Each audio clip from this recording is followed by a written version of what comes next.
सितंबर 1966 एक अलग प्रकार का प्रसंग है जिसके विषय में अब तक कोई सोच ही नहीं सकता था कि ऐसा भी हो सकता है।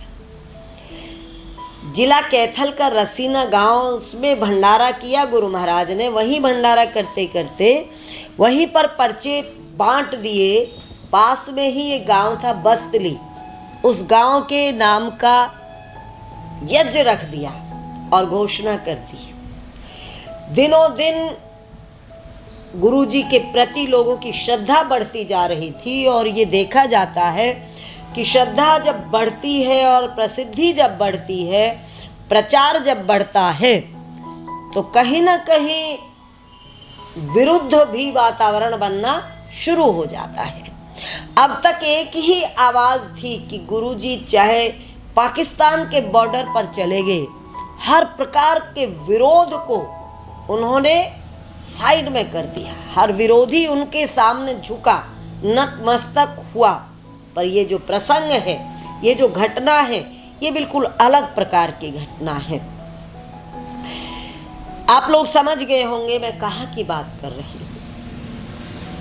बस्तली का आज भी नाम इस चीज़ में लिया जाता है क्योंकि ये दूर दूर तक फैल गई थी ये आवाज़ कि लोगों ने भंडारा नहीं होने दिया, यज्ञ नहीं होने दिया। गुरुजी तो रसीना में बैठे और गुरुजी ने अपने जो शिष्य थे, शिष्याएं थी, उनको बस्तली में भेज दिया। बस्तली में जाने के बाद वहाँ जब वो यज्ञ करना चाह रहे थे, जगह पे तैयारी करना चाहते थे, लोग नहीं करने दे रहे थे। लोग तो इकट्ठे हो गए, जिद पकड़ ली उन्होंने। तो एक बल्लू नाम का कोई व्यक्ति था, उसने तो बहुत ज़्यादा अगवानी की इस बात की। चौधरी लोग इकट्ठे हो गए और वो साधुओं को वहाँ से भगाने लगे, जाओ तुम यहाँ से, हमें कोई भंडारा नहीं करना, कोई यज्ञ नहीं करना। इधर गुरुजी का आदेश हुए बिना वो वहाँ से उठ ही नहीं सकते थे, ऐसा ही उनका अपना सिस्टम था। वहाँ एक परिवार था, मुंदड़ी से शिबू भक्त थे, उनकी रिश्तेदारी थी।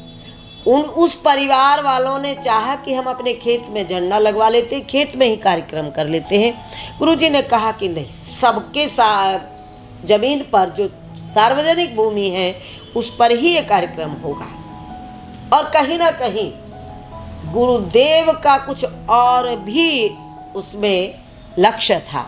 वो लक्ष्य क्या था वो अंतिम में हमें पता चलेगा। वहाँ पर जब लोगों ने देखा कि ये साधु नहीं उठ रहे हैं, तो उन्होंने गुरुजी के पास आकर निवेदन किया कि आप ऐसा करो, उनको अब उठा लो, अब भंडारा हम नहीं करवा सकते, हम जब रखेंगे सबकी सलाह होगी, उसके बाद आपके पास आएंगे और आपको बुला लेंगे। गुरुजी ने कहा अभी दिन दे दो मुझे। उन्होंने दिन नहीं दिया, वो वापस चले गए। फिर दूसरे गांव के लोग आए, रसीना के भी आए। उन्होंने गुरुजी से कहा कि आप पीछे हो जाओ, गुरुजी रहने दो। गुरुजी ने कहा कि नहीं।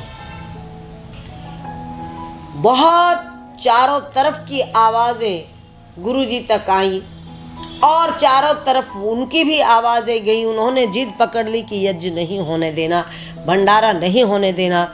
और इस विरोध ने एक विकराल रूप धारण कर लिया। ऐसा विकराल रूप धारण किया कि पुलिस आ गई।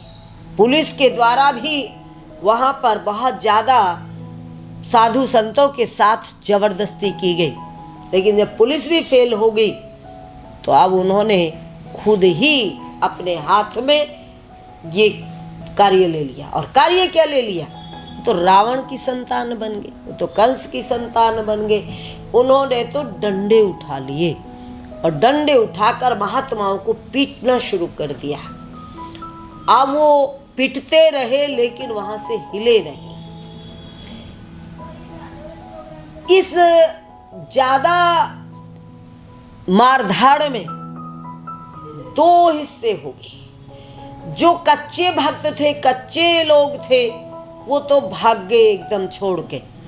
जो सच्चे थे और आज्ञाकारी थे, वो पिटने के बाद भी वहीं बैठे रहे। 14 सितंबर अमावस का उन्होंने यज्ञ किया विरोधों के बावजूद, पिटाई के बावजूद, और तब वहां से उन्होंने वो स्थान छोड़ा। अब यहाँ आते हैं हम गुरुजी के इस विषय पर। जब उन्होंने अपनी बात बताई, उन्होंने कहा कि चारों तरफ सफलता मिल रही थी, यज्ञ रोकने के बावजूद भी विरोधी हमारा साथ देने लगते थे, तो हमारे अपने इतने ज़्यादा अहंकार में आ गए थे, अकड़ में आ गए थे कि हमारे गुरुजी ऐसे, हमारे गुरुजी ऐसे, हमारे गुरुजी ऐसे, और इतने लोग हलवा खाऊ मेरे साथ जुड़ गए थे। दोनों को मुझे छांटना जरूरी था। मुझे हलवा खाऊओं को भी डंडे खिलवाने थे और मुझे उनकी अकड़ को भी तुड़वाना था, जो मेरे नाम पे अकड़ते फिर रहे थे सबके सामने।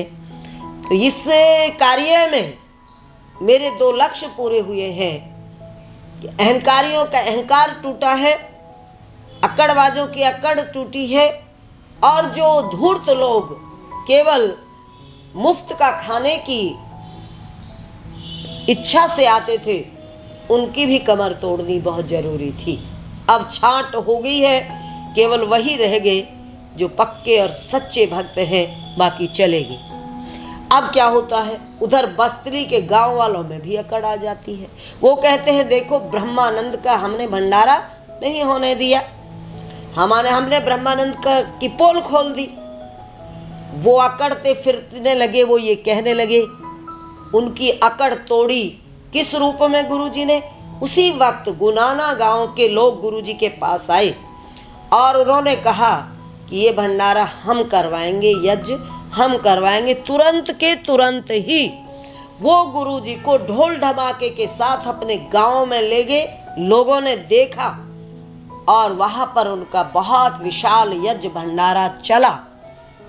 तो यहाँ इस प्रसंग में बहुत सारी बातें इकट्ठी थीं और कई बातों को गुरुजी ने बार बार यही कह के स्पष्ट किया कि ये सारा खेल इसीलिए था कि इस कुदरत हमारा साथ भी देती है, और अगर हम में अकड़ आ जाए, हमारा अहंकार बढ़ जाए, तो उस अहंकार को तोड़ने के लिए वह ऐसा भी करती है, खुद हमारा विरोध कर देती है। और भाई उसके बाद जब तो ये शोर मचता रहा कि बस्तली वालों ने, बड़ी निंदा हुई बस्तली गांव की कि उन्होंने ऐसा किया वैसा किया, लेकिन आज अगली पीढ़ियों ने अपने गांव में झंडा लगवाया है और वहाँ पर यज्ञ और भंडारा वार्षिक रूप से करना शुरू कर दिया है। ओम तत्सत।